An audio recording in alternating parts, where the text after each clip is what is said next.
Bismillahirrahmanirrahim. Assalamualaikum warahmatullahi wabarakatuh. Halo semuanya, perkenalkan nama saya Aiska Dua Distia dari program studi pendidikan IPA. Saya di sini akan menjelaskan materi mengenai pengertian, sumber dan tujuan serta ruang lingkup etika Islam. Selamat menyaksikan. Nah, sebelum memasuki materinya, di sini saya akan menjelaskan apa saja sih yang akan saya jelaskan di materi kali ini. Pertama, saya akan menjelaskan pengertian etika Islam. Yang kedua, saya akan menjelaskan tentang sumber etika Islam. Yang ketiga, saya akan menjelaskan tentang tujuan etika Islam. Dan yang terakhir, saya akan menjelaskan tentang ruang lingkup etika Islam. Nah, kita di sini masuk ke materi pertama yaitu pengertian etika Islam. Etika Islam adalah ilmu yang membahas tentang perbuatan manusia dari segi baik dan buruknya berdasarkan ajaran Islam yang bersumber dari wahyu Allah yaitu Al-Quran dan sunnah Nabi Muhammad SAW. Etika Islam tidak hanya mengatur hubungan manusia dengan sesama, tetapi juga dengan Allah dan alam semesta. Sebelum ke materi selanjutnya, di sini ada hadis yang mengatakan bahwa sesungguhnya orang yang paling sempurna imannya adalah orang yang baik akhlaknya. Hadis riwayat Tirmidzi. Karena akhlak adalah hal yang paling penting yang harus kita tanamkan di diri kita. Maka dari itu, mari kita belajar bersama-sama. Nah, yang kedua, sumber etika Islam diambil dari hadis atau sunnah Nabi Muhammad. Yang mana dalam hadis itu berisi ucapan, perbuatan dan ketetapan Nabi Muhammad SAW yang menjadi contoh kepada kita, yaitu beliau sangat mencontohkan kejujurannya, kesabarannya dan kasih sayang. Nah, sumber etika yang ketiga yaitu istijad atau pemikiran para ulama yang di dalamnya berisi tentang usaha para ulama untuk menetapkan hukum atau nilai etika yang ketika ditemukan secara langsung dalam Al-Quran dan hadis dengan menggunakan akal dan prinsip-prinsip syariat menurut mereka. Contohnya, etika dalam penggunaan teknologi modern.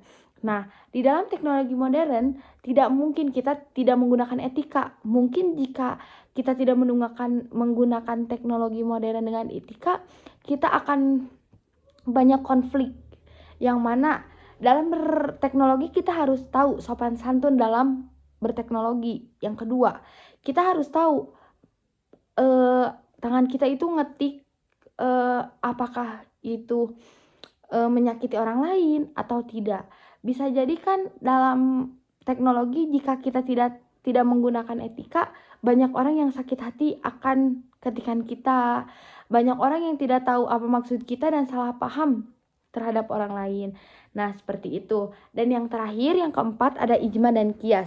Yang mana ijma merupakan kesepakatan para ulama atas suatu masalah hukum atau etika. Tetapi qiyas yaitu menyamakan hukum suatu hal yang baru dengan yang sudah ada berdasarkan kesamaan atau sebab atau alasan. Contohnya, menyamakan hukum minuman keras dengan narkoba karena sama-sama memabukkan. Seperti itu.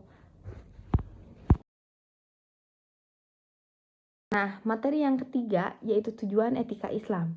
Tujuan etika Islam yang pertama yaitu membentuk kepribadian muslim yang mulia.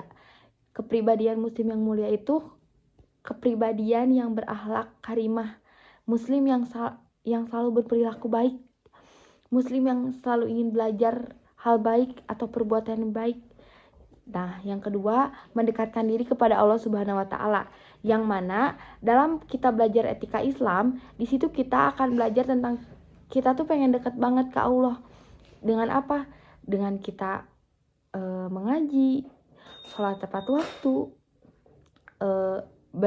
beramal, sodako, seperti itu. Nah, yang ketiga, mewujudkan masyarakat yang adil, damai, dan harmonis. Yang mana itu di lingkungan masyarakat, di lingkungan rumah kita.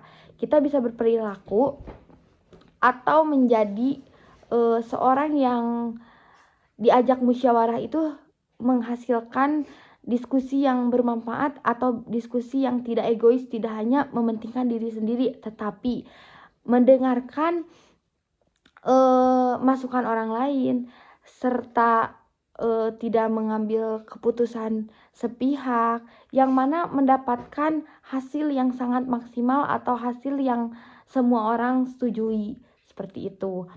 Nah, yang keempat, menjadi pedoman dan bertindak dalam bertindak dan bersikap. Seperti apa tuh? Seperti kita tidak selalu bersombong diri, atau kita tidak selalu bersikap seingin-ingin kita, tetapi dikarenakan kita belajar etika Islam, kita dapat menjadikan pedoman itu sesuai dengan sumber yang tadi kita bahas. Seperti ketika kita bertindak, melihat dulu nilai dari Al-Quran, menilai petunjuk dari Nabi Muhammad SAW, seperti itu. Dan yang yang terakhir, mencapai kebahagiaan dunia akhirat. Seperti karena kita sudah berusaha berperilaku baik, berakhlak baik, selalu mendekatkan diri kepada Allah, yang tidak ada salahnya kita mengharapkan ya kebahagiaan dunia maupun akhirat. Amin ya robbal alamin. Materi yang terakhir yaitu mengenai ruang lingkup etika Islam. Ruang lingkup etika Islam adalah cakupan atau bidang-bidang kehidupan yang diatur oleh ajaran Islam dalam berperilaku baik dan buruknya perilaku manusia. Di ruang lingkup etika Islam mencakup aspek-aspek kehidupan, diantaranya yang pertama etika terhadap Allah Subhanahu wa Ta'ala, yaitu seperti menjaga tauhid, ikhlas dalam beribadah, tawakal, bersyukur, dan taat pada perintah-perintah Allah Subhanahu wa Ta'ala. Yang kedua, etika terhadap diri sendiri, yaitu menjaga kebersihan, kesehatan, kehormatan, kejujuran, serta menjauhi maksiat atau larangan yang Allah Subhanahu wa Ta'ala larang. Yang ketiga, etika terhadap sesama manusia. Nah, kalau etika sesama manusia itu seperti berbuat adil, jujur, tolong menolong, menghormati orang tua, masyarakat, tetangga, semua orang harus kita hormati. Terus yang keempat, ada etika terhadap lingkungan dan makhluk hidup. Seperti kita tidak merusak alam, menyayangi hewan, dan menjaga kelestarian bumi.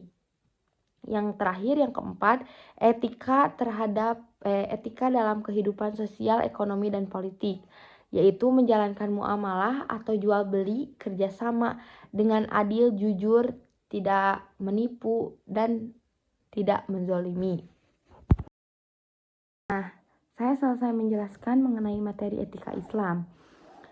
Sesudah saya menjelaskan, saya membuat sebuah kesimpulan dari materi etika Islam tersebut, yaitu etika Islam adalah sistem nilai yang menyeluruh, membimbing umat manusia agar bertindak sesuai dengan kehendak Allah Subhanahu wa Ta'ala.